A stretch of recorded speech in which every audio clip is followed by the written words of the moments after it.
بسم اللہ الرحمن الرحیم الحمد للہ رب العالمین الذی لا يبلغ مدحته القائلون ولا يحصي نعماءه العادون ولا يؤدي حقه المجتهدون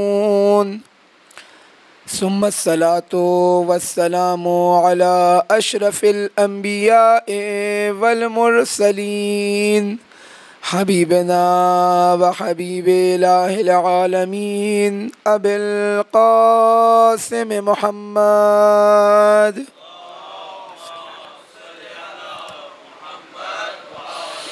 وعلى آله الطيبين الطاهرين المعصومين المظلومين الذين أذهب الله عنهم الرجس وطهرهم تطهيرا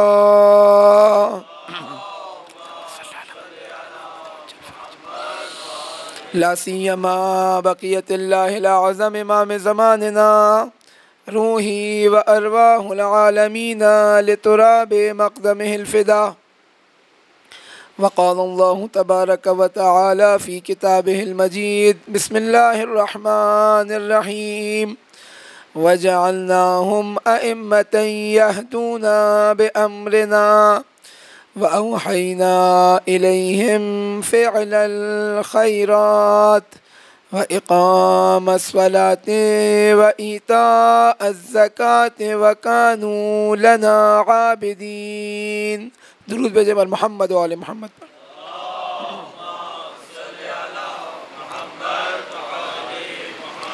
خدا نے عالم کا احسان ہے، اس کا شکر کہ اس نے ہمیں یہ توفیق عطا کی کہ ہم اپنے آپ کو، اپنے گھر والوں کو، اپنے محلے، اپنے ملک اور زمین کو اہل بیت علیہ الصلاۃ والسلام کی تعلیمات، ان کے فضائل و مناقب، بالخصوص سید الشہداء علیہ الصلاۃ والسلام پر گریہ وزاری سے منور کر سکیں. اور یہ نورانیت یقیناً ایک حقیقت رکھتی ہے کہ انسان اگر واقعاً اپنے آپ کو اتنا بڑا کر لے، اپنے آپ کو اتنا بلند و بالا کر لے، اتنا با کمال ہو جائے کہ وہ ان حقائق کو دیکھنے لگ جائے، تو ہمیں بعض ایسے واقعات نظر آتے ہیں کہ جنہوں نے ان حقائق کو دیکھا اور بیان کیا.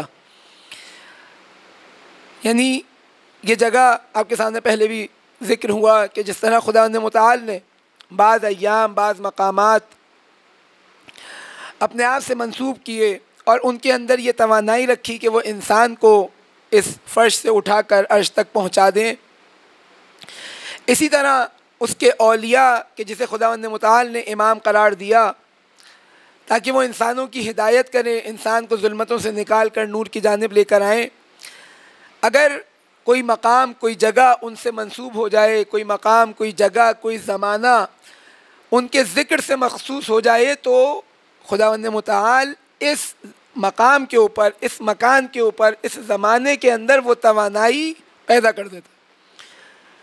اور اس کے برعکس اگر وہ فروعات جن کا ذکر ہوا کہ ان کے دشمنوں سے نکلی ہیں وہ برائیاں، وہ قبیح اعمال، وہ فحشاء و منکرات، اگر وہ کسی جگہ، کسی خاص زمانے میں انجام پا رہی ہیں، تو وہ قباحت، وہ برائی اس مکان و زمان میں بھی صلاحیت کر جاتی.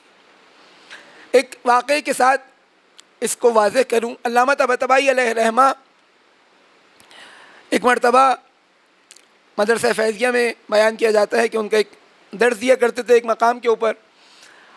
جب وہاں پہنچتے ہیں تو دیکھتے ہیں کچھ ان کے شاگرد موجود ہیں. ان سے کہتے ہیں کہ آیا، یعنی ایک چیز کا احساس کرتے ہیں اور اس کے بعد اپنے شاگردوں سے کہتے ہیں کہ آیا یہاں تم سے پہلے کوئی موجود تھا؟ کہتے ہیں جی کچھ افراد موجود تھے اور گفتگو ان سے جاری تھی. علامہ طباطبائی فرماتے ہیں کہ آیا یہاں پر کسی مومن کی، تمہاری گفتگو کے درمیان کسی مومن کی غیبت ہو رہی تھی؟ تو وہ کہتے ہیں جی، یعنی بالآخر کوئی بات ہماری اس سے خالی نہیں ہوتی. تو چند افراد آئے تھے جو کہیں اور کے تھے. جب بات ہوئی تو ایک مومن کا تذکرہ ہے اور پھر اس کی برائی بھی ہوئی. تو علامہ فرماتے ہیں کہ یہ مکان اب ابھی اس قابل نہیں رہا کہ یہاں درس اہل بیت علیہ الصلاۃ والسلام دیا جائے، لہذا آج ہماری کلاس مثلاً کسی اور کمرے کے اندر منعقد ہوگی۔ دیکھیں یہ وہ آنکھیں ہیں، یہ وہ بصیرت کی آنکھیں ہیں، یہ وہ علم ہے کہ جب ایک مکان یعنی انسان کب یہ چیزیں دیکھ رہا ہوتا ہے۔ ہمارے یہاں میں نے پہلے بھی آپ کے سامنے عرض کیا، اگر ہمارا تصور کائنات خالص مادی ہو جائے تو بعض باتیں انسان یقین نہیں کر سکتا۔ وجہ کیا ہے؟ وجہ یہ کہ اس تصور کائنات کے اندر یہ باتیں کہیں فٹ نہیں آتی تو انکار کرتا ہے۔ جیسے چند فضائل، چند وہ چیزیں جو آپ کے سامنے بیان کی کہ خداوند متعال نے اہل بیت کی ولایت کا حق لیا، اہل بیت کی ولایت کا عہد لیا، اور اس کے بعد اس کے نتیجے میں اس دنیا کا اس دنیا کے اندر کس کا کیا مقام رکھا گیا، وہ اس ولایت کے عہد کے نتیجے میں تھا۔ یا مثال کے طور پہ بعض ایسے گناہوں کا تذکرہ آتا ہے کہ اگر فلاں گناہ معاشرے میں عام ہو جائے تو یہ مسائل اس معاشرے کے اندر وجود میں آتے ہیں، یہ برائیاں وجود میں آتی ہیں، یہ بیماریاں وجود میں آتی ہیں۔ اگر الہی تصور کائنات کے ساتھ اس چیز کو نہ دیکھا جائے تو یقیناً اس مادی تصور کائنات میں یہ چیزیں فٹ نہیں آتی۔ یہاں پہ آپ بولیں بھائی کمرہ ہی ہے، یہاں پہ آپ نے پڑھانا ہے، عزا خانہ ہے، اس جگہ کے اوپر آپ مجلس منعقد کریں، یا یہاں کچھ دیر بیٹھیں، ایک اور آپ کو کیفیت حاصل ہو، کسی اور مقام پر جائیں کوئی اور کیفیت حاصل ہو، اس کا کوئی تعلق نہیں ہے۔ آپ مثال کے طور پہ کوئی ایسی جگہ صرف وہاں پہ کالی چادر بچھا دیں اور سید الشہداء کا ذکر بھی نہ ہو تو وہی چیز وہاں پر حاصل ہو جانی چاہیے، نہیں۔ وہ مکان جہاں اہل بیت کا ذکر ہو رہا ہے، وہ مکان، اسی طرح وہ زمان جہاں اہل بیت کا ذکر ہو رہا ہے، جس زمانے کے اندر، جس وقت کے اندر وہ اپنے اندر یہ توانائی پیدا کر لیتا ہے کہ وہ انسان کو اس طرف لے کر چلا جائے کہ انسان اللہ کی طرف متوجہ ہونا شروع ہو جائے۔ اور یہ حقیقت ہے، یعنی جس طرح ہمارا وجود نورانی ہو رہا ہے اسی طرح زمانہ بھی نورانی ہو رہا ہے، اسی طرح مکان بھی نورانی ہو رہا ہے۔ اور اگر جتنا یہ کام انجام پاتا جائے، یہ نورانیت اسی طرح آگے بڑھتی رہے گی۔ اور یہی فلسفہ تمام مقامات مقدسہ دیکھتے ہیں، بعض کے بالآخر درجات ہیں۔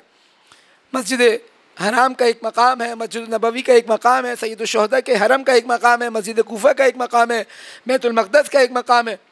اسی طرح جو دیگر مساجد ہیں، علاقے کی مساجد ہیں، ان کا مقام ہے، جو جامع مسجد ہے ان کا مقام ہے۔ یہ سب درجات ہیں، اور ان کا درجہ اس عبادت اور اس ولایت کے مطابق طے پا رہا ہے۔ یہ خالی نہیں ہے صرف ایک مکان کا مسئلہ تھا، اللہ نے بولا یہاں جا کے نماز پڑھو گے تو 25 رکعت کا ثواب ملے گا، وہاں کھڑے ہو جاؤ گے تو مثال کے طور پہ 50 رکعت کا ملے گا، نہیں، بلکہ اس کیفیت کے اندر، یعنی اس زمانے اور اس مکان کے اندر اللہ تعالی ہمیں قرار دینا چاہ رہا ہے تاکہ وہ قدرت، وہ توانائی جو اس زمان اور مکان کے اندر موجود ہے وہ ہمارے اندر منتقل ہو کر ہمیں اس سفر کے اندر ہمارا مددگار اور ہمارا معاون ثابت ہو سکے۔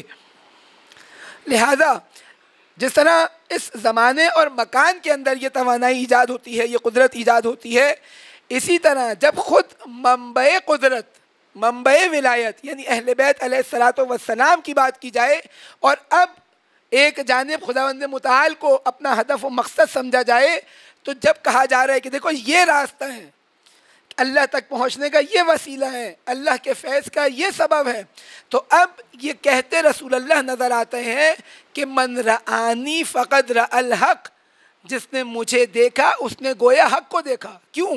کیونکہ یہ تجلی کامل ہے صفات الہیہ اور جمالیہ کی اس زمین کے اوپر، کہ اس سے زیادہ اللہ کی صفات کا متجلی ہونا اس مادی دنیا کے اندر ممکن نہیں تھا۔ لہذا جب ان کو قرار دیا گیا تو اب ان کی زیارت کو اللہ کی زیارت قرار دیا گیا۔ من زارا قبر الحسین کمن زار اللہ فی عرشہ، کہ جس نے سید الشہداء کی قبر کی زیارت کی، سید الشہداء کی زیارت کی بات نہیں ہو رہی، سید الشہداء کی قبر کی زیارت کی، تواتر کے ساتھ یہ مطلب ہمیں روایات کے اندر ملتا ہے کہ وہ کون ہے؟ وہ گویا وہ ہے کہ جس نے عرش الہی پر اللہ تعالیٰ کی زیارت کی۔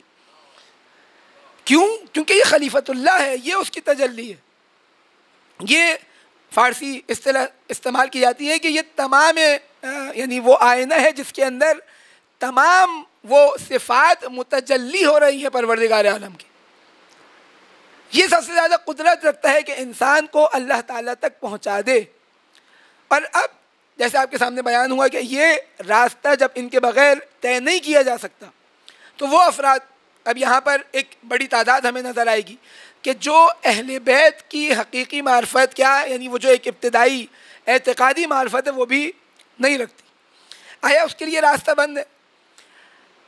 اگر ہم احادیث کو دیکھیں، روایات کو دیکھیں، تو ہمیں سمجھ آتا ہے کہ اگر انسان خلوص کے ساتھ اپنی پوری توانائی کے ساتھ جو اس کی ذمہ داری بنتی ہے اس کے ساتھ یہ کام انجام دے رہا ہے، اور کہیں ہٹ دھرمی، کہیں ضد، کہیں ٹسل، یہ چیز نہیں ہے، یعنی اللہ کا جو حکم اسے سمجھ آ رہا ہے، جتنی حجت تمام ہو رہی ہے وہ اس پر عمل کر رہا ہے، اور اخلاص کے ساتھ اللہ کی بارگاہ میں اپنے اعمال کو پیش کر رہا ہے، تو خداوند متعال اس کے دل میں اہل بیت کی محبت ڈال دے گا.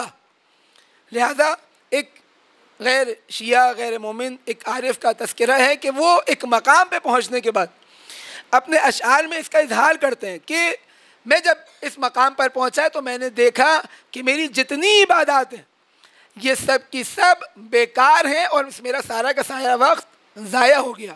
کیوں؟ کیونکہ اصل جو وسیلہ تھا ان کی قبولیت کا وہ ولایت محمد و آل محمد علیہ السلام تھی. ایک دفعہ درود بھیجیں اہل بیت کی ذات پہ باواز سے بولیں.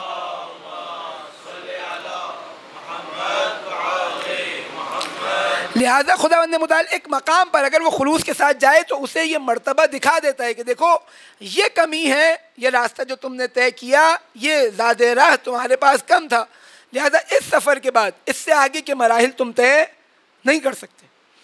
اور اب اس کے دل میں اہل بیت کی محبت ڈال دیتا ہے. کیوں؟ کیونکہ اس کا خلوص تھا. لہذا روایات کے اندر ہے کہ اگر خداوند متعال چاہتا ہے کہ اپنے بندے کے ساتھ خیر کرے، اس کے ساتھ کوئی نیکی کرے، تو اس کے دل میں سید الشہداء کی محبت کو ڈال دیتا. راستہ ان کے بغیر طے نہیں ہوگا، لیکن اگر خلوص کے ساتھ انسان آگے بڑھے، مستضعف ہے، تعلیمات نہیں پہنچی، بالآخر اتنا پروپیگنڈا، اتنے مسائل، اتنا شور شرابہ اہل بیت کے خلاف اس دور سے لے کے آج تک کیا جا رہا ہے کہ بعض دفعہ انسان اس کا ایمان متزلزل ہو جاتا ہے، اس کے لیے آسان نہیں ہوتا کہ وہ اہل بیت کی حقیقی معرفت حاصل کر سکے. لہذا یہاں پر اب خداوند متعال اس کے خلوص کی خاطر اس کی مدد کرتا ہے اور اس کے دل میں اہل بیت کی محبت ڈال دیتا ہے. لہذا انسان جب اب اپنے آپ کو دیکھ رہا ہے کہ ان کی ولایت سے متمسک ہو گیا تو اب وہ قدم آگے بڑھانے کے قابل ہے. اگر وہ ان کی ولایت سے متمسک نہیں ہوا تو اب ممکن نہیں ہے کہ وہ آگے قدم بڑھا سکے، وہ اپنے آپ کو اس عرش سے، فرش سے اٹھا کر عرش تک پہنچا سکے. اگر یہ منزل سمجھ آ جائے تو اب ہمیں اندازہ ہوگا کہ جب ہم اپنے آپ کو اہل بیت کے مد مقابل دیکھ رہے ہیں تو اب ان کے اندر ایسا انسان غرق ہو جائے کہ اب جو اعمال ہیں، دیکھیں ہم دعا کرتے ہیں اللہم عجل ولیک الفرج، خدا ہمارے زمانے کے امام کے ظہور میں تعجیل فرمائے. یہ دعا کرنا آسان ہے، لیکن آپ اگر تاریخ میں دیکھیں بہت سارے افراد آئے، آپ کے سامنے چند واقعات بیان کیے. امیر المؤمنین کی عدالت یہ سبب بنتی ہے کہ وہ امیر المؤمنین کا راستہ چھوڑ کر چلے جاتے. یعنی اگر کامل طور پر ان کے ہم آہنگ نہ ہو، اگر کامل طور پر ان کے اہداف کے ساتھ مطابقت نہ رکھے تو ایک مرحلہ وہ آتا ہے کہ یہ امیر المؤمنین کو چھوڑ کر چلے جاتا ہے. لہذا جب وہ اپنے خالص شیعوں کا تذکرہ کرتے ہیں تو بتاتے ہیں کہ ہمارے شیعہ کون ہیں. ایک سیاہ غلام لایا گیا مولا کی خدمت میں، اور مولا کی خدمت میں لانے کے بعد بتایا گیا کہ یہ اس نے چوری کی ہے. مولا کہتے ہیں کہ تم نے چوری کی ہے، اس سے اقرار لیتے ہیں. وہ کہتا ہے ہاں میں نے چوری کی ہے. مولا کہتے ہیں جو چیز چوری کی ہے اس کی قیمت اس حد تک ہے کہ سزا بالآخر یہ نہیں ہے کہ آپ چھوٹا سا مثال کے طور پہ ایک ٹکڑا کوئی اٹھا لیں، قیمت بے ارزش چیز اٹھا لیں تو اس کی بھی سزا ایسا یہ نہیں. کہتے ہیں جی قیمت زیادہ ہے. مولا پھر کہتے ہیں کہ دیکھو میں تمہارے دوبارہ پوچھ رہا ہوں آیا تم نے چوری کی ہے؟ کہتا ہے ہاں میں نے چوری کی. فیصلہ ہوتا ہے، امیر المومنین اس کے ہاتھ قلم کر دیتے. اب یہ اس خون آلود ہاتھوں کے ساتھ جب باہر نکلتا ہے تو ایک شخص ابن کوا نامی، اس دور میں کوا یہ اردو والا نہیں ہے عربی والا، اس کے اندر یعنی وہ دیکھتا ہے کہ یہ خون آلود حالت کے اندر ہاتھ کٹے ہوئے ہیں، بری حالت میں جا رہا ہے. کہتا ہے کیا ہوا؟ کہتا ہے چوری کی تھی، ہاتھ کٹ گئے. کہتا ہے کس نے کاٹے؟ کہتا ہے امیر المؤمنین امام المتقین وصی رسول اللہ علی ابن ابی طالب نے. اللہم صلی علی محمد وعلی محمد. وہ ایک دم پریشان ہو جاتا ہے. کہتا ہے یہ ہاتھ کٹوا کے آ رہا ہے اور آنے کے بعد علی کے فضائل پڑھ رہا ہے. تمہارے ہاتھ کاٹے ہیں؟ ہاں ہاتھ کاٹیں، چوری کی تھی تو کاٹیں، نہیں کرتا تو نہیں کاٹتے، اللہ کا حکم ہے چور کے ہاتھ کاٹو، علی نے ہاتھ کاٹ دیے. جاتا ہے مولا کی خدمت میں، کہتا ہے آپ کا ایک ایسا عجیب و غریب چاہنے والا مجھے ملا کہ خون آلود ہاتھوں کے ساتھ جا رہا ہے. پوچھا کیا ہوا؟ تو آپ کے فضائل پڑھ رہا ہے، آپ کے فضائل سنا رہا ہے. امام حسن اس کو حکم دیتے ہیں، یعنی اپنے والد کے ساتھ موجود ہیں، حکم دیتے ہیں کہ جاؤ اس کو لے کر آؤ. جب اس کو لایا جاتا ہے تو مولا اس کے سامنے یہ بیان کرتے ہیں کہ دیکھو ہمارے شیعہ ایسے ہیں کہ اگر حق پر رہتے ہوئے ان کے ٹکڑے ٹکڑے کر دیے جائیں تو ان کے دل میں ذرہ برابر ہماری محبت کم نہیں ہوگی، اور ہمارے دشمن ایسے ہیں کہ اگر ان کے حلق میں ہم شہد بھی انڈیل دیں تو اب ذرہ برابر وہ ہماری دشمنی سے باز نہیں آئیں گے. لیکن یہ کن افراد کی بات ہو رہی ہے؟ جن پر حجت تمام ہو گئی ہے، مستضعف نہیں ہے. ایسا نہیں ہے کہ مثال کے طور پہ اہل بیت کے مقصد سے دور ہوں. اور یہاں خود ہماری ذمہ داری بنتی ہے کہ دیکھیں ہم کتنا اس زمینے کو فراہم کر رہے ہیں کہ لوگ اہل بیت کی طرف متوجہ ہوں. کہیں ایسا تو نہیں کہ ہم ان کے لیے راستے بند کر رہے ہیں، کہیں ایسا تو نہیں کہ ہم ان کے لیے رکاوٹیں کھڑی کر رہے ہیں. ایک سینئر عالم دین ہے، دوست ہیں، وہ بیان کر رہے ہیں، یعنی جملہ ان کا جملہ ہے، وہ کہتے ہیں کہ دیکھو امیر المؤمنین کی حاکمیت و ولایت لوگوں کو جلانے کے لیے نہیں ہے بلکہ لوگوں کو جلنے سے بچانے کے لیے ہے. کہیں ایسا نہ ہو، کیونکہ ہمارا مزاج یہ ہوتا ہے کہ ہماری ساری کوشش اس بات پر ہوتی ہے کہ ہم کسی طرح مد مقابل والے کو جہنم میں ڈال دیں. نہیں، اہل بیت بیان کرتے جاتے ہیں. امام حسن عسکری علیہ الصلوۃ والسلام کی وصیت ہے،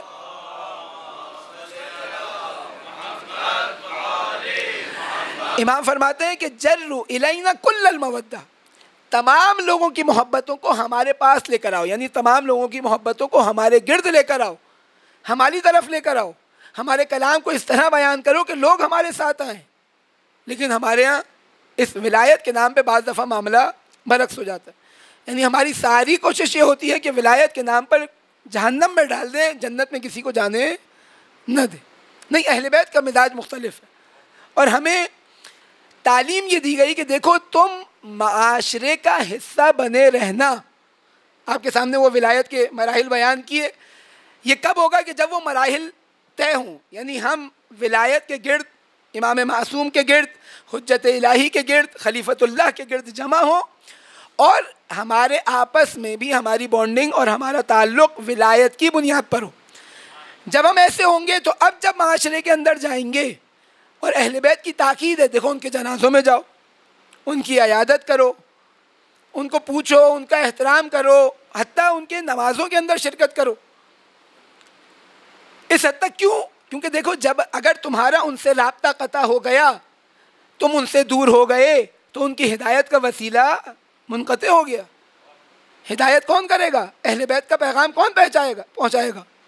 تم نے تو رابطہ قطع کر دیا ہے، تمہارا تو کوئی واسطہ نہیں ہے، تمہارے تو ایسے اعمال ہیں کہ وہ دور بھاگتے ہیں، وہ نہیں آ سکتے تمہارے پاس، کیونکہ آئیں گے تو تم کوئی ایسا جملہ کس دو گے کہ وہ تم سے دور بھاگیں، کبھی قریب نہیں آئیں گے. لہٰذا متن جامع کے اندر، معاشرے کے محور کے اندر قرار دیا گیا تشیع کو.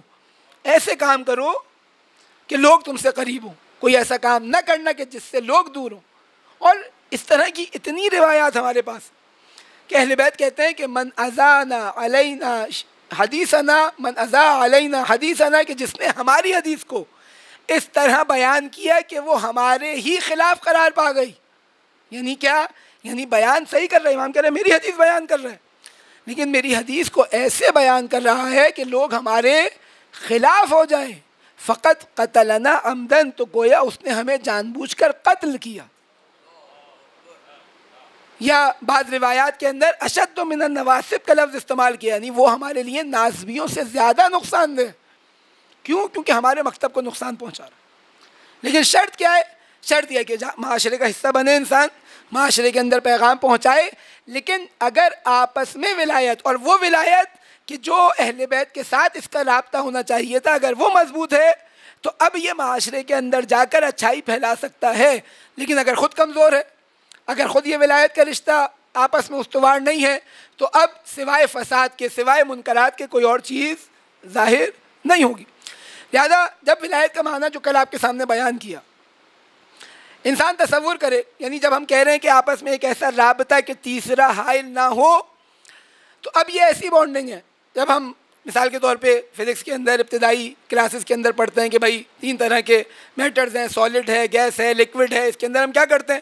ہم کہتے ہیں کہ ان کے مالیکیولز آپس میں اتنے قوی ہوتے ہیں کہ ایک ایسا رابطہ ان کے درمیان پایا جاتا ہے کہ انہیں ایک دوسرے سے توڑنا آسان نہیں ہوتا. لہذا اب کوئی ایسی چیز اس کے درمیان حائل نہیں ہو سکتی. لیکن اگر یہی گیس کو مد نظر رکھیں تو یہاں پر بہت ساری دیگر چیزیں اس کے درمیان حائل ہو سکتی ہیں. لہذا اہل بیت علیہ الصلاۃ والسلام کی ولایت یعنی وہ ایک ایسا تعلق ہے، ایک ایسا جسے کہیں پاک و طاہر پانی ہے کہ جو گندے غلیظ طوفان اور سیلاب کے درمیان برعکس حالت میں جاری ہے. یعنی آپ بنو امیہ کی پورے ادوار کو دیکھیں، آپ بنو عباس کے ادوار کو دیکھیں، اور اس کے بعد سے آج تک معاشرے کے اندر جو برائیاں ہیں، جو حکومتیں ہیں، جو فتنہ و فساد ہے، یہ مانند ہے ایک ایسے سیلاب کی مانند جو در حقیقت گندگیوں کا سیلاب ہے. اور اب اس سیلاب کے اندر ایک سیلاب وہ کہاں لے کر جانا چاہ رہا ہے؟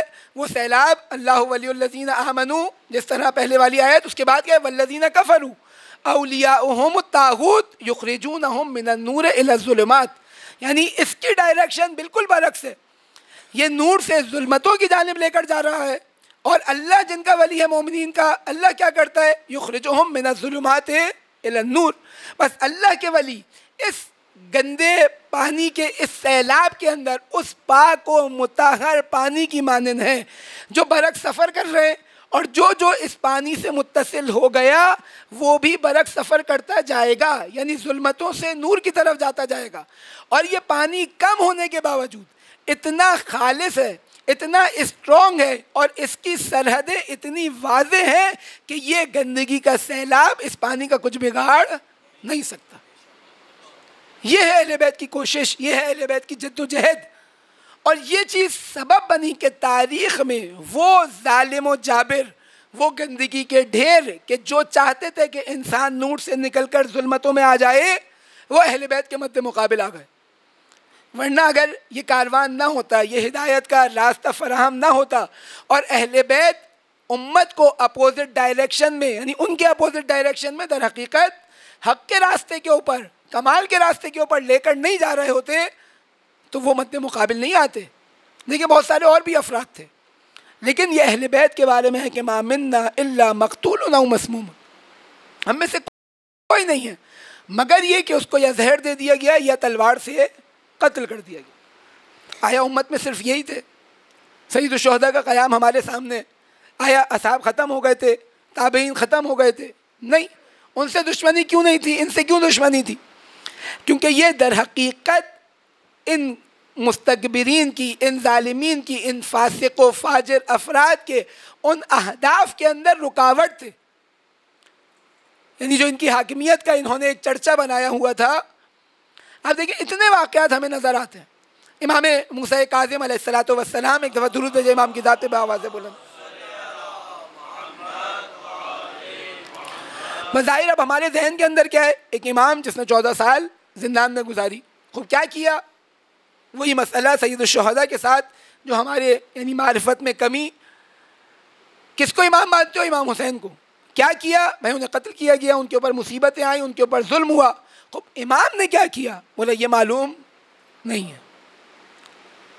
امام موسیٰ کاظم کی زندگی کیا معلوم ہے؟ وہ جو مصائب آئے، خوب کیوں آئے؟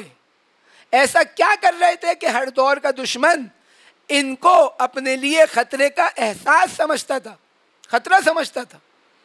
کیوں ان سے خطرے کا احساس کرتا تھا؟ بالآخر ایک ایسا کام کرنے جا رہے ہیں جس سے دشمن کو خطرہ ہے. ہارون نے روایت کے اندر ہے امام موسیٰ کاظم کو بار بار تکرار کی کہ آپ فدق واپس لیں، معاملہ ختم کریں. ہمارے ذہنوں میں بھی ایسا ہی ہے نا، جنگ کس کی تھی بھائی؟ فدق کے ایک باغ کا مسئلہ تھا. ہارون کہتا ہے کہ جنگ فدق کے اوپر ہے، آپ فدق لیں، معاملہ ختم کریں. امام کہتے ہیں نہیں، مجھے فدق نہیں چاہیے. روایت کے مطابق بار بار اصرار کرتا ہے اتنا آکے کہ امام کو مجبور کرتا ہے کہ آپ کو یہ فدق واپس لینا ہوگا. ایک حق و سکوت چاہ رہا تھا، پبلک کے اندر ایک اپنا ایک ایسا چہرہ بنانا چاہ رہا تھا کہ دیکھو میں نے کتنا بڑا کام کر دیا، خالی بنو امیہ کے اندر عمر ابن عبدالعزیز نہیں ہے بلکہ میں بھی ہوں. یہ سارے کیا ہیں؟ یہ سارے در حقیقت ایک اپنے لیے ایک اعزاز کمانے کے لیے یہ کام انجام دے رہے ہیں. ورنہ اگر عمر ابن عبدالعزیز کو بھی اتنا ہی محبت تھی اہل بیت سے تو ان کے منصب جو ان کا تخت تھا، جو خلافت تھی، وہ چھوڑتا، اہل بیت کو دے دیتا. لیکن بالآخر حکومتیں بدلتی ہیں، ہم بھی دیکھتے ہیں، پالیسیز تبدیل ہوتی ہے، پلاننگ تبدیل ہوتی ہے، سازشوں کا طریقہ کار تبدیل ہوتا ہے. وہاں پہ بھی یہ کام ہوا. ہارون امام سے کہتا ہے کہ آپ کو فدق لینا پڑے گا. جب زیادہ زبردستی کرتا ہے تو امام کہتے ہیں کہ دیکھو اگر میں نے فدق لیا تو تم نہیں دو گے. کہا نہیں میں دوں گا. امام کہتے ہیں دیکھو میں اگر لوں گا تو ان حدود کے ساتھ لوں گا جو فدق کی مکمل حدود ہیں. کہتے دوں گا. امام کہتے ہیں نہیں دو گے. کہتے نہیں آپ کے جد کی قسم میں آپ کو یہ فدق واپس کر دوں. امام کہتے ہیں ٹھیک ہے.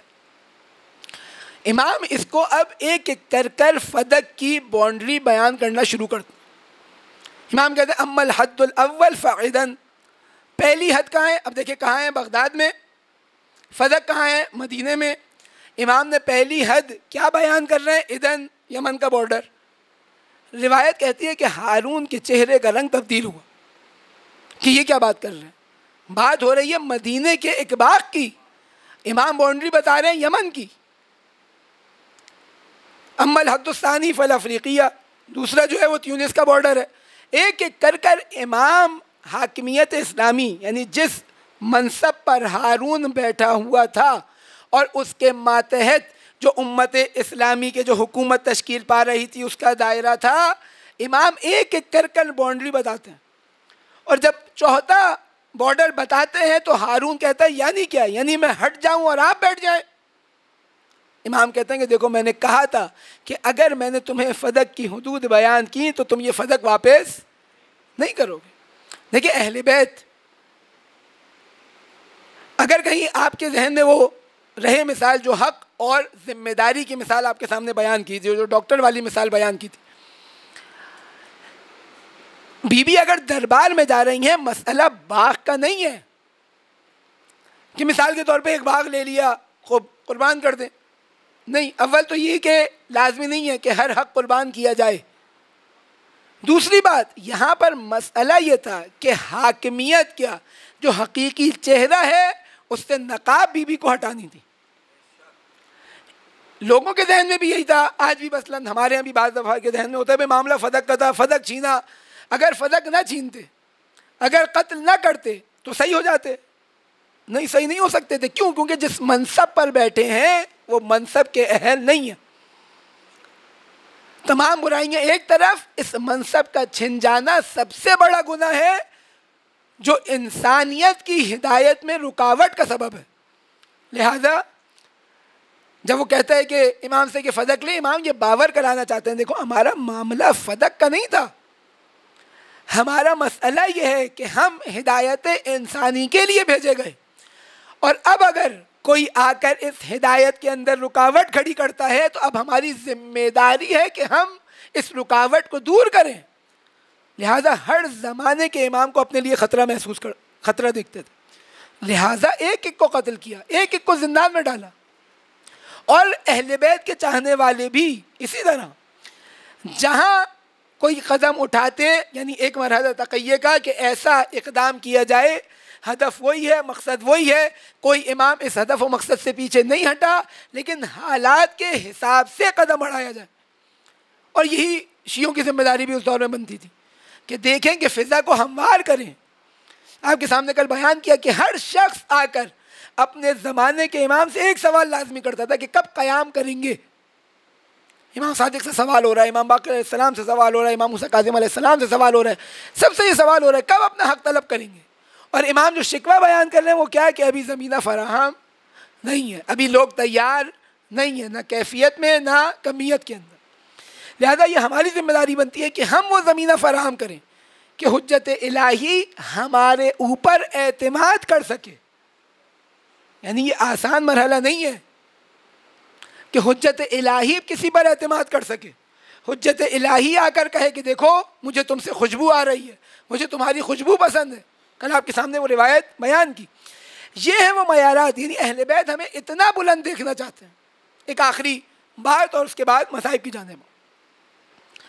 ابان ابن تغلب اہل بیت کے دور کے ایک فقی، امام باقر و امام صادق علیہ السلام کے دور کے صحابی.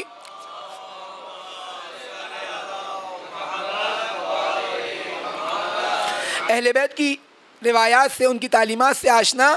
دیکھیں مقام کیا ہے فقاہت کا. آج ہر چلتا پھرتا شخص جو اہل بیت کی تعلیمات سے نابلد ہے، قرآن پڑھنا نہیں آتا، روایات کا معلوم نہیں ہے، آ کر فقہا کے اوپر فوراً توہین کرنا شروع کر دیتا. کون ہے فقی؟ ابان. امام باقر ان کے بارے میں کہہ رہے ہیں کہ یا ابان اجلس فی مسجد المدینہ وفد الناس. غیبت کا دور نہیں ہے، حضور معصوم کا دور ہے. ابھی تیاری اس معنی پہ نہیں پہنچی کہ 11ویں 12ویں امام کا دور چل رہا ہے، نہیں، 5ویں اور 6ٹھے امام کا دور ہے. امام کہہ رہے ہیں اے ابان مسجد مدینہ میں بیٹھو اور فتوے دو. میں محبت رکھتا ہوں کہ یہ منظر دیکھوں کہ ہمارے شیعوں میں تم جیسے لوگ پائے جاتے ہوں. یہ ابان ہے، یہ ہے فقیہ. ان کی محفل ہے، محفل سے مراد وہ مجلس ہے جہاں یہ روایات بیان کر رہے ہیں، تعلیم دے رہے ہیں، درس دے رہے ہیں. ایک شخص آیا. اب دیکھیں معیار کیا ہے. معیار انسان اگر اپنے ذہن میں رہے تو کہیں بھی شک و شبہات اس کے ذہن کے اندر خطور نہیں کرتے. ایک شخص آیا اور آنے کے بعد کہتا ہے کہ اے ابان یہ بتاؤ کہ علی کے ساتھ رسول اللہ کی رحلت کے بعد کتنے لوگ موجود تھے؟ کون کون تھا جس نے علی کا ساتھ دیا؟ ابان سمجھ جاتے ہیں کیا کہنا چاہ رہا ہے، کیا پوچھنا چاہ رہا ہے. ابان کہتے ہیں یہ شخص یہ بتاؤ کیا تم میرے جواب سے اس چیز کو سمجھنا چاہ رہے ہو کہ بھائی فلاں فلاں افراد نے، اتنے افراد نے، یا مثال کے طور پہ ایسے افراد نے علی کا ساتھ دیا، بس علی حق پر ہے، اور ان افراد نے ساتھ نہیں دیا یا اکثر افراد نے ساتھ نہیں دیا تو نعوذ باللہ علی حق پر نہیں ہے. کہتے ہیں ہاں میں یہی سمجھنا چاہ رہا ہوں بالآخر کیا حالات تھے، کس نے ساتھ دیا کس نے نہیں دیا. ابان کہتے ہیں اللہ کی قسم ما عرفنا فضلہم الا باتباعہم ایاہ. جان لو اللہ کی قسم ہم ان اصحاب کے جنہوں نے امیر المؤمنین کا ساتھ دیا ان کی کسی فضیلت کے قائل نہیں ہیں مگر یہ کہ انہوں نے علی کی اتباع کی. ہمارے لیے معیار اصحاب نہیں ہے، حتیٰ حقدار یعنی وہ جو حقیقی اصحاب جو اہل بیت کے اوپر جانثار اصحاب، ہمارے لیے معیار یہ نہیں ہے جناب سلمان کس کا ساتھ دینا ہے. ہمارے لیے معیار یہ ہے کہ جناب سلمان مولا کے پیروں ہیں. ہمارے لیے معیار علی ابن ابی طالب ہے، ہمارے لیے معیار اہل بیت علیہ السلام ہے، اور یہ ہمارا بھی معیار ہے. یعنی جو آبان وہاں معیار دے رہے ہیں وہی معیار ہمارے لیے بھی ہے. آج جب شبہات پھیلائے جاتے ہیں فقہا کے عنوان سے، فقہا کی مخالفت میں کہ بھائی برابری پر لا کر کھڑا کر دیا ہے، اہل بیت کے برابر لا رہے ہیں، فلاں لقب دے رہے ہیں، فلاں لقب دے رہے ہیں، نہیں. اگر ذہن کے اندر یہ ہے کہ دیکھو ان کے پاس جو فضیلت ہے، ان کے پاس جو کچھ ہے، جو کمال ہے، وہ سب کا سب کس کا عطا کردہ ہے؟ وہ محمد و آل محمد علیہ السلام کا عطا کردہ ہے. اگر یہ ذہن میں ہے تو اب جتنا بلند ہو جائے وہ اہل بیت کی وجہ سے بلند ہو رہا ہے، مقابلہ نہیں ہے. لہٰذا جناب مالک کی روایت آپ کے سامنے بیان کی. مولا کہتے ہیں کہ مالک میرے لیے ویسے ہی تھا جیسے میں رسول اللہ کے لیے تھا. یہ کم مرتبہ نہیں ہے. یا فضل ابن شاذان راوی ہیں.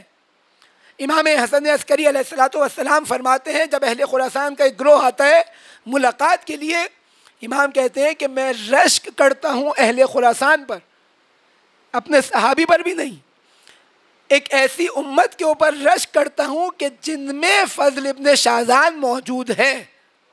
کون کہہ رہا ہے؟ امام معصوم.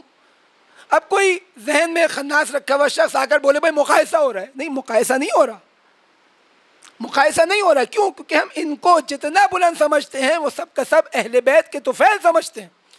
آج دنیا کے اندر اتنے مکاتب ہیں، کون ظلم کے مقابل آنکھوں میں آنکھیں ڈال کر کھڑا ہوا ہے؟ کون ان تمام پابندیوں کے باوجود، تمام مشکلات کے باوجود مظلوم کو دیکھتے ہوئے امیر المومنین کی وصیت پر عمل کرتے ہوئے ڈٹا ہوا ہے، کھڑا ہوا ہے؟ اگر اس فرش عزا پر گریہ کرنے والوں کے علاوہ کوئی اور ہے تو دکھایا جائے. یہ گریہ ہے کہ جس نے اتنی طاقت دی، اتنا حوصلہ دیا، اتنی شجاعت دی کہ دنیا کے مستکبر ترین افراد کے سامنے آ کر کھڑے ہو جائیں اور آ کر بولا جائے کہ دیکھو اگر پابندیاں لگاتے ہو تو جان لو ہم ان کی اولاد ہیں جن پر شیب ابو طالب برپا کی گئی، اور اگر جنگ کرنا جانتے ہو تو جان لو کہ ہم عاشورہ کے ماننے والے ہیں۔ یہ ہے شیعہ، یہ ہے کہ جن کے بارے میں ہمارے زمانے کا امام ہمیں یہ کہہ کر جا رہا ہے، توقی لکھ کر جا رہا ہے کہ فَإِنَّهُمْ عَلَيْكُمْ حُجَّتِي وَأَنَا حُجَّةُ اللَّهِ عَلَيْهِمْ، کہ دیکھو آنے والے ایسے حوادث میں، اور بہت اختصار کے ساتھ اس چیز کو بیان کروں کہ یہاں امام نے روایت کا تذکرہ نہیں کیا، امام نے راوی کا تذکرہ کیا۔ کیوں؟ کیونکہ سوال جو تھا، گرچہ وہ سوال ہمارے سامنے موجود نہیں ہے روایات کے اندر، توقی کے اندر خالی امام کا جواب ہے جو ہم تک پہنچا۔ اس کے اندر امام فرما رہے ہیں جو تم نے حوادث واقعہ کے بارے میں پوچھا، نئے آنے والی مشکلات کے بارے میں پوچھا، وہ ایسے مسائل جو روایات میں بیان نہیں ہوئے، کس کی طرف رجوع کرو؟ نہیں کہا کہ روایت کی طرف رجوع کرو، بلکہ کہا کہ ان راویوں کی طرف رجوع کرو جو ہمارے حلال و حرام کو جانتے ہوں۔ کیوں؟ کیونکہ ان کو میں تم پر حجت قرار دے رہا ہوں اور میں اللہ کی جانب سے ان پر حجت ہوں۔ دیکھیں سلسلہ ہے، اب یہاں پر ایک بندہ اگر مطیع محض ہے تو اب یہاں پر آ کر سوال نہیں کرے گا کہ آپ معصوم یہ غیر معصوم، نہیں، مقابلہ نہیں ہو رہا ہے، حجت بیان کی جا رہی ہے۔ جس طرح اگر دو عادل گواہ لا دیے جائیں تو فقہ کہتی ہے کہ بھائی ان کی عدالت کو اگر یہ عادل ہیں تو ان کی گواہی کو قبول کر لیا جائے۔ اب کوئی آ کر بولے معصوم ہے، نہیں، دو ملا لیں، ہزار ملا لیں، پوری دنیا ملا لیں، وہ معصوم کی برابری نہیں کر سکتے۔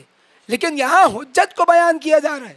دیکھو اس دنیا کا نظام چلانا ہے، لابد للناس من امیر بر او فاجر، کوئی معاشرہ، کوئی سوسائٹی حاکم کے بغیر، رہبر کے بغیر، لیڈر کے بغیر جی نہیں سکتی، ممکن نہیں ہو سکتا کہ وہ وجود پائے، وہ مستقل رہے، وہ آگے ترقی کرتا رہے، نہ اس کا کوئی قانون ہو، نہ کوئی لیڈر ہو، نہ کوئی رہبر ہو۔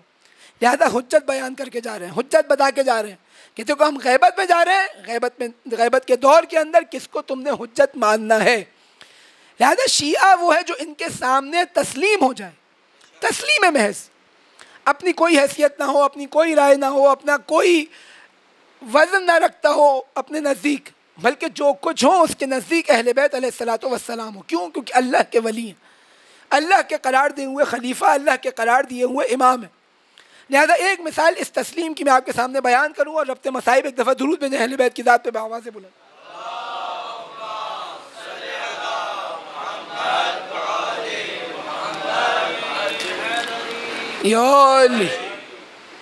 تسلیم کی مثال اگر ہم دیکھیں ایک مقدمہ، اگر انسان اپنے آپ کو اتنا تابع بنا دے تو یہ اپنے ذکر کے ساتھ اس انسان کے ذکر کو بھی بلند کر دیتے ہیں۔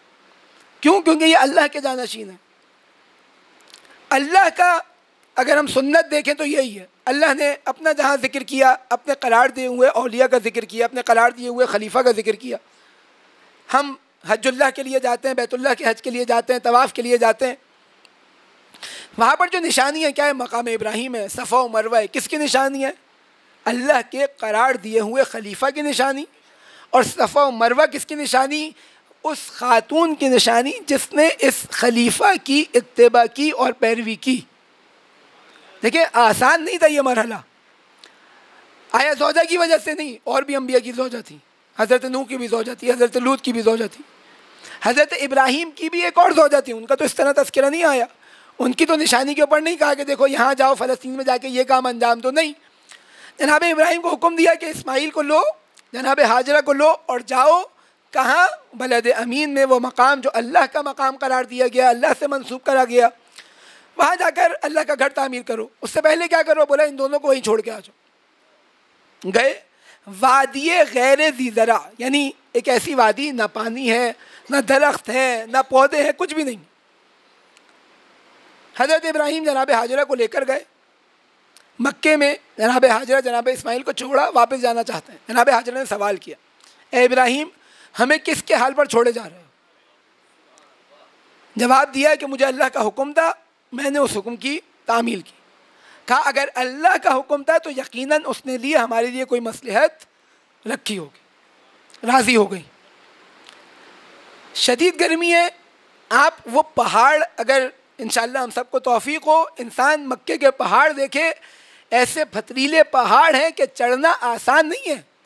آپ جناب خدیجہ کی عظمت رسول اللہ کے دور میں دیکھیں، غار حرا، یعنی آج جوان اگر چلنا چاہے تو جاتے جاتے اس کی جان نکل جاتی ہے. یہ مبالغہ نہیں کر رہا، واقعی ایسا ہے. ہمت نہیں کرتے لوگ، دور سے دیکھتے ہیں، بڑے شوق سے آتے ہیں، جب دیکھتے ہیں وہاں ہے کہتے ہیں یا رسول اللہ ہم نے زیارت کر لی، اور اس سے آگے قدم نہیں بڑھاتے، اور شاید بڑھانا مناسب بھی نہیں ہے. کیوں؟ کیونکہ بہت بلند ہے، انسان کی توانائی سے زیادہ ہے. جناب خدیجہ اس وقت رسول اللہ کے لیے غذا لے کر وہاں جایا کرتی تھیں. انسان اس عظمت کو دیکھے. جناب ہاجرہ جب دیکھتی ہیں کہ ان کا بچہ پیاسا ہے، صفا سے مروہ، مروہ سے صفا 7 چکر لگا رہی ہیں. یہ 7 چکر کیا ہے؟ یعنی اگر ادھر سے پانی نظر آ گیا، ایک دفعہ دیکھ لیا پانی نہیں ہے، مطمئن ہو گئی، واپس آئی، مروہ پر چڑھی، خوب مروہ پہ ایک دفعہ دیکھ لیا، اب دوبارہ کس لیے صفا کے اوپر جا رہی ہیں؟ جب پانی نہیں ہے، پہلی دفعہ نہیں ہے تو دوسری دفعہ بھی نہیں ہے. لیکن کہا نہیں، میں مأمور ہوں اپنی ذمہ داری ادا کرنے پر، جتنی توانائی ہے میں یہ کام انجام دوں. لہذا جب وہ توانائی اپنے پیک پر پہنچ گئی، اپنے کمال پر پہنچ گئی، اور اب جسے کہا جائے جناب ہاجرہ سلام اللہ علیہ اپنی پوری کوشش کر چکی، تو ایک مرتبہ وہ منظر دیکھتی ہیں کہ جناب اسماعیل کے پاؤں سے آب زمزم جاری ہو جاتا. اور اب اللہ کو جناب ہاجرہ کی یہ صحیح، یہ پہاڑ پر اپنے بچے کے لیے دوڑ کر اپنی ذمہ داری کو ادا کرنا اتنا پسند آتا ہے کہ تمام حاجیوں کو حکم دیا جاتا ہے کہ تم ہاجرہ کی سنت پر عمل کرو. دیکھیں یہ مقام ہے، یہ مرتبہ ہے. لیکن یہ جناب ہاجرہ ایک مقام آیا کہ جب جناب ابراہیم کو دوبارہ حکم دیا گیا کہ اب ایک امتحان پاس ہو گیا، اگلا امتحان، اسماعیل جوان ہو گئے، جاؤ اسماعیل کو قتل گاہ لے کر جاؤ اور اسماعیل کو ذبح کر دو. خواب سنایا جناب اسماعیل کو. جناب اسماعیل نے کہا اے بابا، جیسا اللہ نے حکم دیا ویسا انجام دیں، آپ مجھے صابرین میں سے پائیں گے. لیکن اے بابا، جب مجھے ذبح کر رہے ہوں تو میرا چہرہ زمین کی طرف کر دیے گا، کہیں ایسا نہ ہو کہ میرے چہرے کو دیکھ کر آپ کے ہاتھ لرزنا شروع ہو جائیں. آپ میرے بدن کو باندھ دیے گا، کہیں ایسا نہ ہو کہ میں تڑپوں تو آپ بے چین ہو جائیں اور آپ حکم الہی کو اجرا نہ کر سکیں. واقعہ رونما ہوا، ایک ذبیحہ آ گیا، حضرت ابراہیم نے اس کو ذبح کیا. لیکن روایت کہتی ہے کہ جناب اسماعیل کی گردن پر چھری کا ایک نشان باقی رہ گیا. آئے جناب ہاجرہ کی خدمت میں لے کر. جناب ہاجرہ نے جیسے ہی جناب ابراہیم کے اس چھوٹے سے نشان کو دیکھا، ماں ہے، اس نشان کو دیکھنے کے بعد روایت کہتی ہے کہ مریض ہو گئیں، بیمار ہو گئیں، اور اسی بیماری کی عالم میں اس دنیا سے چلی گئیں. دیکھیں یہ ایک قربانی کا مرحلہ. لیکن جس طرح جب سید الشہداء امام حسن کے جنازے پر گریہ کر رہے ہیں اور امام حسن یہ کہہ کے چپ کرا رہے ہیں، حسین آج تم مجھ پر گریہ کر رہے ہو، لا یوم کا یوم کا یا ابا عبداللہ، اے حسین جو مصیبت تم پر آنی ہے ایسی مصیبت کسی پر نہیں آئے گی. یہ جناب ہاجرہ کا مقام و مرتبہ، یہ جناب ابراہیم کی منزلت. اور آئیں کربلا میں سید الشہداء، شب عاشور مائیں اپنے بچوں کو تیار کر رہی ہیں، بیٹا کل قربان ہونا ہے. لیکن شاید ایک ماں ایک گہوارے کو حسرت بھری نگاہ سے دیکھ رہی ہو. روز عاشور آیا، روز عاشور ایک ایک کر صحابی اپنے آپ کو قربان کرتے گئے، یہاں تک کہ بنی ہاشم کی باری آئی. علی اکبر گئے، اون محمد گئے، قاسم گئے، عباس بھی چلے گئے. اور اب روایت کہتی ہے جب حسین خیمے سے باہر نکلے، وہ نظر یمینا و شمالا، ایک مرتبہ دائیں جانب دیکھا، ایک مرتبہ بائیں جانب دیکھا. جب کسی کو نہ پایا تو ایک مرتبہ اپنے اصحاب کو پکارتے ہیں، این این مسلم ابن عقیل، این این مسلم ابن اوسجہ، این این این حبیب ابن مظاہر، این این علی اکبر. ایک ایک کر جوانوں کو پکارتے جاتے ہیں، انصار کو پکارتے جاتے ہیں، اور پھر متوجہ کرتے ہیں ہے اشقیاء کو آدھا کو اے لعینو، ارے کوئی ہے جو آ کر ان رسول زادیوں کی مدد کرے؟ حل من ذاب یذب عن حرم رسول اللہ، ارے یہ سیدانیاں بھوک و پیاس کے عالم میں موجود ہے، کسی نے گواہی نہیں دی، کسی نے ساتھ نہ دیا، لیکن مقاتل کہتے ہیں ایک مرتبہ خیموں سے شور اٹھنا شروع ہوا، امام آئے، آنے کے بعد جناب زینب کو کہتے ہیں اے بہن زینب ناولنی ولدی الصغیر، ارے میرے شیرخوار بچے کو میرے حوالے کرو۔ نہ جانے کیوں حسین اس شیرخوار بچے کو ماں سے طلب نہیں کر رہے بلکہ جناب زینب سے طلب کر رہے ہیں۔ ہاں اپنے بچے کو اس ہاتھوں میں لیا، ہاتھوں میں لینے کے بعد بوسے لینا شروع کیے، علی اصغر کو چومنا شروع کیا اور اس کے بعد مقتل کی طرف آگے بڑھے۔ جانے کے بعد حسین کہتے ہیں اے لعینو ان لم ترحمونی فرحم ھذا الطفل، ارے مجھ پر رحم نہیں ہے، تم نے میرے شیعوں کو قتل کر دیا، تم نے میرے اکبر کو مار دیا، تم نے عباس کے بازو قلم کر دیے، لیکن ارے یہ کم سن بچہ ہے، ارے دیکھ نہیں رہے اما ترى کیف یتلذذ عطشانا، ارے یہ ہل نہیں رہا لیکن اپنے ہونٹوں کو کتنا آسانی کے ساتھ کتنی کم سنی کی حالت میں کھول رہا ہے اور بند کر رہا ہے۔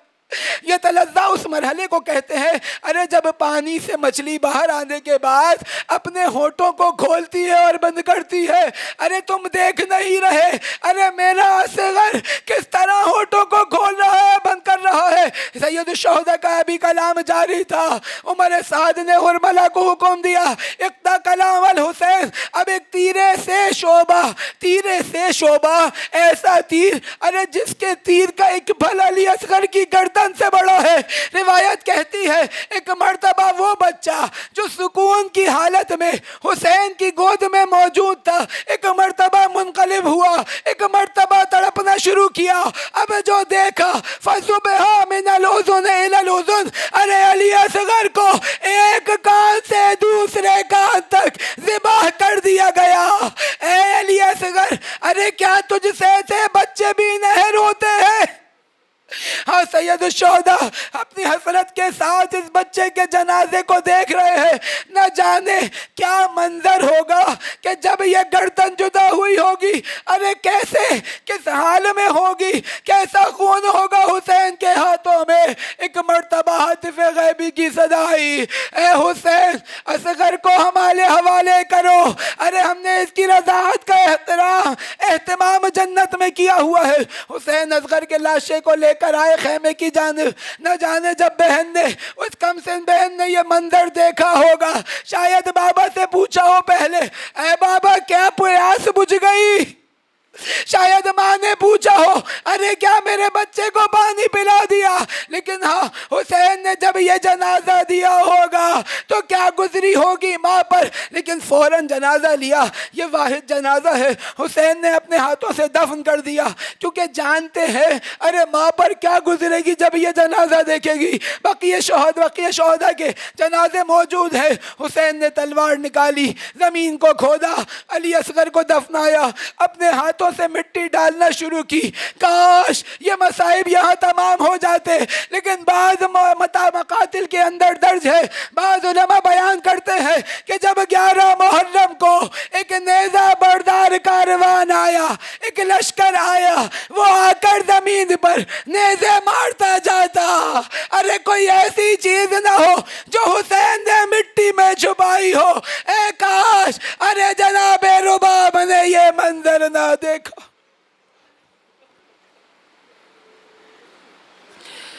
الا لعنت اللہ علی القوم الظالمین۔ خداوند متعال اس عبادت کو اپنی بارگاہ میں قبول فرمائے۔ خداوند متعال ہم سب کو امام زمانہ کے اعوان و انصار میں شمار فرمائے۔ دنیا میں جہاں جہاں مومنین کفر و استکبار کے خلاف برسر پیکار ہیں، خداوند متعال ان کی مدد و نصرت فرمائے۔ ہم سب کو ان کی حمایت کی توفیق نصیب فرمائے۔ انقلاب اسلامی کو امام زمانہ کے عالمی انقلاب سے متصل فرمائے۔ دنیا میں جہاں جہاں ظلم و ستم ہو رہا ہے، خداوند متعال ظلم و ستم کا خاتمہ فرمائے۔ ملت فلسطین کو فتح و نصرت عطا فرمائے۔ ہم سب کو اس کے لیے صدائے احتجاج بلند کرنے کی توفیق نصیب فرمائے۔ خداوند متعال اس گریے کے واسطہ امام زمانہ کے ظہور میں تعجیل فرمائے۔ ہماری عاقبت ان کی راہ میں شہادت نصیب فرمائے۔ ربنا تقبل منا انک انت السمیع العلیم برحمتک یا ارحم الراحمین۔ ماتم حسین۔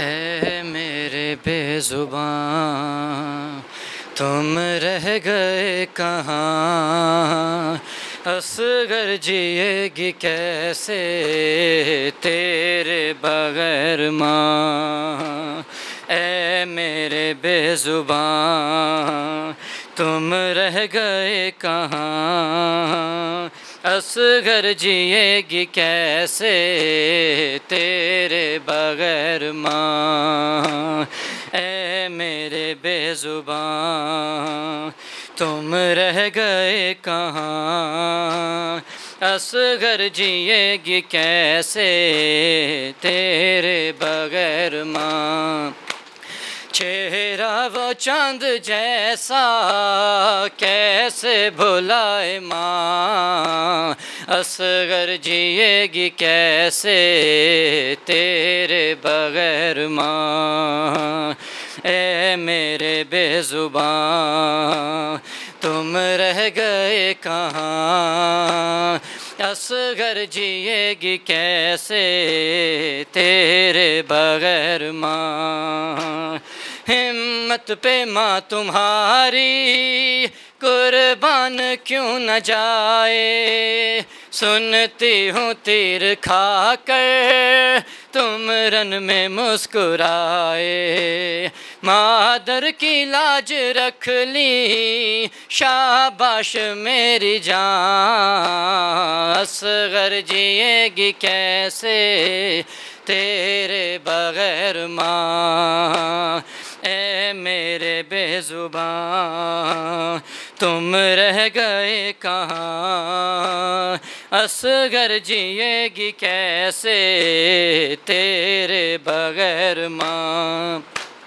کیا وقت آ گیا ہے بانوں کی بے کسی پر، غربت پہ تیری ماتم کیسے کرے گی مادر، آدھا نے باندھ دی ہیں ہاتھوں میں رسیاں، اصغر جیے گی کیسے تیرے بغیر ماں، اے میرے بے زباں تم رہ گئے کہاں، اصغر جیے گی کیسے تیرے بغیر ماں، دشوار ہو گیا ہے بن میں تمہارے جینا، اب خالی گود لے کر ماں کیا کرے مدینہ، مجھ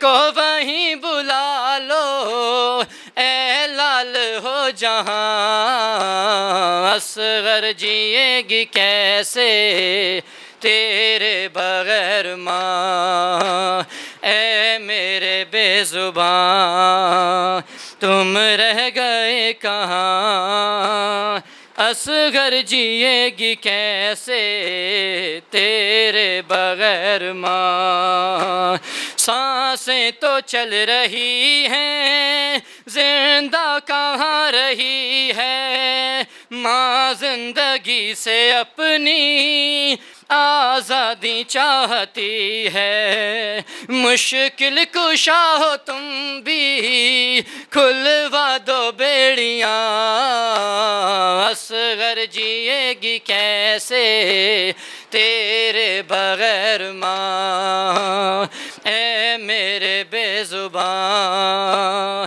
تم رہ گئے کہاں، اصغر جیے گی کیسے تیرے بغیر ماں، چہرہ وہ چاند جیسا کیسے بھلائے ماں، اصغر جیے گی کیسے تیرے بغیر ماں، اے میرے بے زباں تم رہ گئے کہاں، اصغر جیے گی کیسے تیرے بغیر ماں، صلوات۔